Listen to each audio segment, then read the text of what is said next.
Hello friends, मैं हूं doctor नवीन अग्रवाल। मैं एक इंटरवेंशनल कार्डियोलॉजिस्ट और गुजरात के वापी और वलसाड़ एरिया में प्रैक्टिस करता हूं। आज आपके लाए एक इंपॉर्टेंट और यूजफुल टॉपिक। आज हम बात करेंगे कौन कौन से तरीके या फूड स्टफ है जिससे हम एसिड रिफ्लक्स को प्रिवेंट कर सकते हैं या एसिडिटी का चांसेस को कम कर सकते हैं। कौन कौन सी चीज़ों से अगर किसी पेशेंट को एसिडिटी रिलेटेड प्रॉब्लम हो तो वो उनसे बच सकता है। हमारे कार्डियक पेशेंट्स बहुत सारे आते हैं जो एस्पिरिन लेते हैं और वैसे काफ़ी पेशेंट्स को एसिड रिफ्लक्स का प्रॉब्लम होता है, एसिडिटी का प्रॉब्लम होता है। काफ़ी सारे पेशेंट्स को अदरवाइज भी एसिडिटी का प्रॉब्लम होता है। इतनी सारी कार्डियक मेडिसिन चलती है, ना भी चले तो भी एसिडिटी का प्रॉब्लम बहुत सारे लोग को रहता है। आज का टॉपिक डेडिकेटेड है हर उस पेशेंट के लिए जिनको एसिडिटी का प्रॉब्लम है। उनके लिए कुछ टिप्स और ट्रिक्स पे बात करेंगे। हमने ऑलरेडी एसिडिटी और रिफ्लक्स के टॉपिक्स पर बात की है, सेपरेट वीडियोस किए जो कि अपने चैनल पे देख सकते हैं। कुछ चीज़ें ऑब्वियसली उसमें से ओवरलैप होंगी टिप्स और ट्रिक्स के बारे में, लेकिन आज हम स्पेसिफिकली बात करेंगे कौन कौन सी चीज़ों से आपको एसिडिटी की प्रॉब्लम से निजात पाने में मदद मिलेगी। उसमें कुछ चीज़ें थोड़ी सी सरप्राइजिंग होगी आपके लिए, जैसे आपने कभी ना किसी से डिस्कशन किया होगा ना सुना होगा, तो थोड़ा सा सरप्राइजिंग होंगी थोड़ी सी ये चीज़ें। आपका टॉपिक काफ़ी इंटरेस्टिंग और यूज़फुल होगा, इसलिए रिक्वेस्ट करूँगा कि इसे एंड तक देखें। जो लोग हमारे चैनल पर नए हैं उन्हें रिक्वेस्ट करूँगा कि चैनल को सब्सक्राइब करें। आज का टॉपिक है कौन कौन सी चीज़ें या टिप्स से हम एसिडिटी को कम कर सकते हैं। सबसे पहला और सबसे सरप्राइजिंग चीज़ है च्युइंग गम खाने से। च्युइंग गम खाने से एसिडिटी या एसिडिक रिफ्लक्स में थोड़ा फ़ायदा मिल सकता है, स्पेशली अगर किसी गम में बाइकार्बोनेट कंटेंट हो तो वो एसिड कंटेंट को न्यूट्रलाइज कर सकता है। जब हम बहुत ज़्यादा च्युइंग गम खाते हैं तो उससे अपने मुंह में सलाइवा प्रोडक्शन बनता है। ये सलाइवा अपने ईसोफेगस में जाता है, एसिड कंटेंट को न्यूट्रलाइज करता है, जिससे एसिडिटी और हार्टबर्न वाले पेशेंट में सिग्निफिकेंट राहत मिलती है। तो एक सरप्राइजिंग टिप है कि च्युइंग गम खाने से आपको और उसको ज़्यादा देर तक चबाने से आपको एसिडिटी प्रॉब्लम से निजात पाने में मदद मिल सकती है। नेक्स्ट इंपॉर्टेंट टिप है हमेशा बाएं करवट पर सोएं। ज़्यादातर स्टडीज़ ने शो किया है कि अगर व्यक्ति अपने राइट साइड पर सोता है तो उनको एसिडिटी का प्रॉब्लम होने का चांस ज़्यादा होता है। ऐसा इसलिए होता है कि ज़्यादातर लोगों में स्टमक लेफ्ट साइड होता है, एक्सेप्ट फॉर साइटस इन्वर्सस का कोई पेशेंट हो तो उसमें स्टमक राइट साइड में हो सकता है, पर अदरवाइज रूटीन आदमी में 99% ऑफ द लोगों में स्टमक लेफ्ट साइड होता है। तो अगर आप लेफ्ट करवट पर सोएंगे तो एसिड उसके नीचे बेस पर बैठ जाएगा, बार बार ऊपर की तरफ नहीं आएगा। उसका एंगुलेशन भी कुछ इस तरह का होता है जिसकी वजह से अगर आप अपने लेफ्ट साइड पर सोते हैं तो आपका स्टमक का एसिड मुंह की तरफ नहीं आता है, उसको ग्रेविटेशनल फोर्स नहीं मिलता है। तो अगर आप चित सोते हैं, सीधा सोते हैं तो स्टमक का एसिड मुंह की तरफ आ सकता है ग्रेविटेशनल फोर्स की वजह से। अगर आप लेफ्ट करवट पर सोते हैं तो कंपेरेटिवली एसिडिटी का प्रॉब्लम कम होगा। नेक्स्ट इंपॉर्टेंट टिप है जो हमने पहले भी टॉपिक्स पे बात की है, आपको अपना बिस्तर का सिरहाना यानी हेड एंड को एलिवेट करना है। सबसे अच्छा तरीका इसमें यह है कि आप बिस्तर के जो पाए हैं या सिरहाने पर जो पाए हैं उसके नीचे 2-3 पत्थर या ईंट रख दें या उसको ही थोड़ा एलिवेटेड बनवाएं तो ज़्यादा अच्छा है। पिलोज इसके लिए रिकमेंडेड नहीं है। ऐसा कई लोगों ने बोला है कि अगर आप एसिड रिफ्लक्स का प्रॉब्लम है तो आप सर के नीचे 2 तकिया रख दो, वो उतना इफेक्टिव नहीं है क्योंकि उसको करने से सिर्फ खाली आपका नेक ही एलिवेट होता है, जिसकी वजह से यहाँ पे थोड़ी वेजिंग हो जाती है, जिसकी वजह से रिफ्लक्स का प्रॉब्लम कई बार अच्छा होने के बदले बुरा भी हो सकता है। इसलिए पिलोज के कंपेरिजन में पूरे बिस्तर को ही हेड एंड को अगर एलिवेट करें तो वो ज़्यादा अच्छा है और आपके एसिडिटी वाले प्रॉब्लम से आपको मदद करने में निजात पाने में मदद करेगा।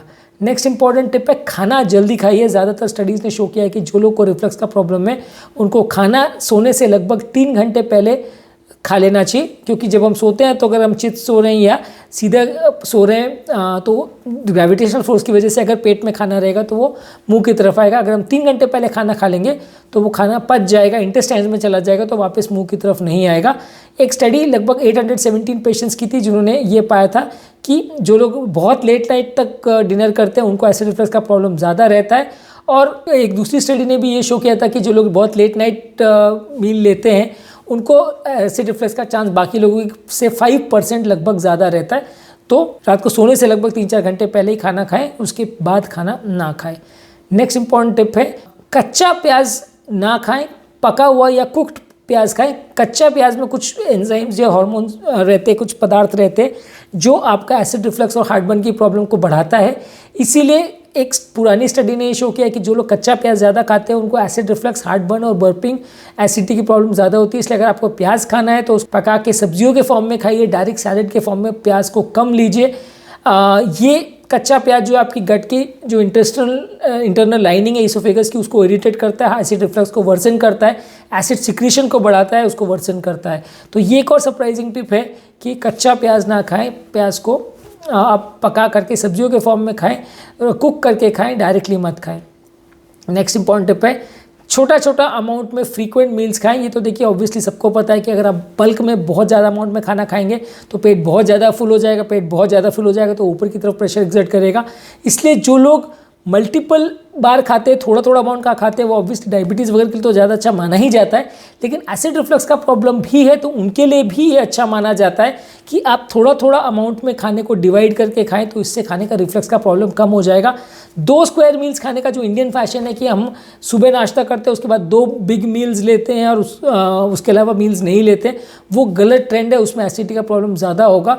अगर आप उसको प्रॉपरली डिवाइडेड हर 2-2, 3-3 घंटे में उसी खाने को डिवाइड करके लें, मैं ऐसा नहीं कह रहा हूँ कि हर 2-2 घंटे में आप उतना ही खाना को ठूसते रहे, वैसा नहीं कह रहा हूँ, पर आप उसको नहीं खाने को डिवाइड करके ले। 3 रोटी आप ले रहे तो 2-2 घंटे के अंतराल में, 6 घंटे में 3 रोटी लेने के बदले 2-2 घंटे के अंतराल में 1-1 रोटी ले, तो वो ज़्यादा फायदेमंद रहेगा। शुगर लेवल्स भी उतना फ्लक्चुएट नहीं करेगा आपको और आपका एसिड रिफ्लक्स का प्रॉब्लम भी कंपैरेटिवली कम रहेगा। नेक्स्ट इंपॉर्टेंट टिप है कि अपना बॉडी वेट को मेंटेन कीजिए। जो लोग का बॉडी वेट ज़्यादा है उसमें जो ये एब्डोमेन में या पेट पर फैट होता है वो हर्निया को स्टिमुलेट करता है, हर्निया क्रिएट कर सकता है, खाने को ऊपर की तरफ पुश कर सकता है। इसीलिए जिन लोग को भी बॉडी वेट ज़्यादा है उनको रिफ्लक्स रिलेटेड प्रॉब्लम ज़्यादा होता है। कुछ स्टडीज़ ने शो किया है कि अगर आपका बॉडी वेट आप 10% तक कम कर सकते तो सिग्निफिकेंट आपको एसिड रिफ्लक्स के प्रॉब्लम में मदद मिलेगी। जो लोग मोटे हैं या ओबीज हैं या पेट पर फैट ज़्यादा है उनको acid reflux related problem, acidity का प्रॉब्लम ज़्यादा होगा। वजन को कम करना है। नेक्स्ट इंपॉर्टेंट टिप है कार्बोहाइड्रेट्स के अमाउंट को कम करिए। जितना ज़्यादा आप कार्बोहाइड्रेट लेंगे उससे बैक्टीरियल ओवरग्रोथ होगा, उससे पेट के अंदर प्रेशर बढ़ेगा जिसकी वजह से एसिड रिफ्लक्स होगा। इसलिए ये अनडाइजेस्टेड कार्बोहाइड्रेट आपको ब्लोटिंग भी करेंगे, बर्पिंग भी कराएंगे, एसिड रिफ्लक्स भी होगा और आपको बार बार जलन भी होगी। इसलिए हमेशा लो कार्बोहाइड्रेट डाइट ले, हाई कार्बोहाइड्रेट डाइट ना ले। नेक्स्ट इंपॉर्टेंट टिप सब जानते हैं कि अल्कोहल नहीं लेना चाहिए। अल्कोहल आपके लोअर ईसोफेजियल स्फिंक्टर यानी जो ईसोफेगस और स्टमक के बीच में जो एक स्फिंक्टर है, एक मेम्ब्रेन है जो खाने को ऊपर जाने से रोकती है, उसको रिलैक्स करती है, उसको लूज़ कर देती है जिसकी वजह से रिफ्लक्स वाला प्रॉब्लम होता है। तो जिन लोगों को भी एसिड रिफ्लक्स का प्रॉब्लम है उनको अल्कोहल नहीं लेना चाहिए। इसी तरह से कॉफ़ी का भी यही रोल है कि कॉफ़ी भी लोअर ईसोफेजियल स्फिंक्टर को रिलैक्स कर देती है। इसके लिए अगर जो लोग बहुत ज़्यादा कॉफ़ी पीते हैं उनको एसिड रिफ्लक्स का प्रॉब्लम ज़्यादा होता है तो उनको कंपेरेटिवली कॉफ़ी भी कम रखना चाहिए।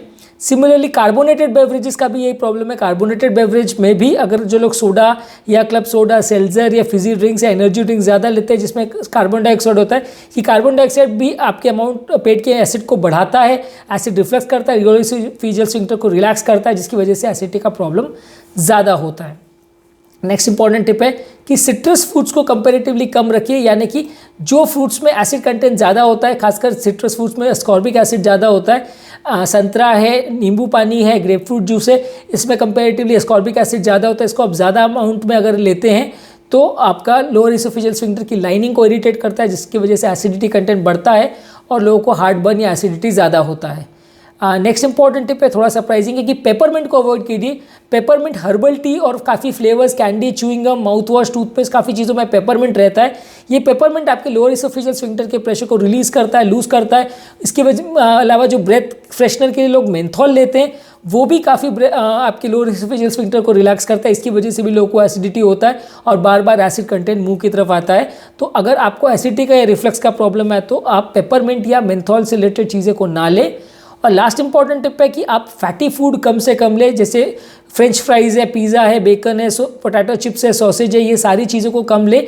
फैटी फूड जब लेते हैं तो वो पेट में जाके कोलेसिस्टोकाइनिन करके एक एंजाइम को बनाता है। ये कोलेसिस्टोकाइनिन जो है एसिड रिफ्लक्स को बढ़ाता है क्योंकि लोअर ईसोफेजियल स्फिंक्टर को रिलैक्स करता है। इसलिए अगर कोई भी व्यक्ति जिसको एसिडिटी का प्रॉब्लम है, रिफ्लक्स का प्रॉब्लम है, अगर वो ज़्यादा फैटी फूड लेता है तो उसको रिफ्लक्स का प्रॉब्लम ज़्यादा होता है। अगर आप फैटी फूड को कम कर देते हैं तो कई स्टडीज़ ने शो किया है कि लगभग 90 से लेके 50% तक का रिडक्शन आप अलग अलग पेशेंट्स में मिल सकता है। इसलिए जिन लोग को भी प्रॉब्लम ज़्यादा है वो फैटी फूड को कम रखें। और मॉडरेट करने के लिए आप ओमेगा 3 फैटी एसिड्स या फैटी मोनोअनसैचुरेटेड फैटी एसिड्स या ऑलिव ऑयल और एवोकाडो ये सब ले सकते हैं।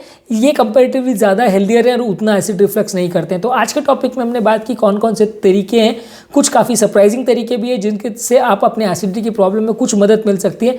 मैं ऐसा गारंटी नहीं कहूँगा कि आपको ये करने से दवाइयों की ज़रूरत बिल्कुल नहीं पड़ेगी, ऐसा नहीं है। ये सब चीज़ों को फॉलो करने से आपकी दवा की रिक्वायरमेंट कम हो जाएगी, दवा का डोजेज कम हो जाएगा, दवा का ड्यूरेशन जितना टाइम तक आपको एसिडिटी की दवा लेनी है वो कम हो जाएगा। यदि इस टॉपिक से संबंधित आपके कोई कमेंट्स, कोई सजेशंस है तो नीचे कमेंट सेक्शन में उनके बारे में बताइए। यदि और टॉपिक्स है जो आपके दिमाग में आते हैं या जिनके बारे में आप डिस्कस करना चाहते हैं, या कोई पेशेंट रिलेटेड क्वेरीज भी है जो आप हमसे पूछने चाहते हैं, तो उनको भी कमेंट सेक्शन में नीचे बताइए, तो हम उन्हें भी कवर करने का प्रयास करेंगे। अंत में मैं डॉक्टर नवीन अग्रवाल तहे दिल से आपका शुक्रिया अदा करूँगा कि आपने इस टॉपिक को इन तक देखा। जो लोग हमारे चैनल पर नए हैं उन्हें रिक्वेस्ट करूँगा कि चैनल को सब्सक्राइब करें।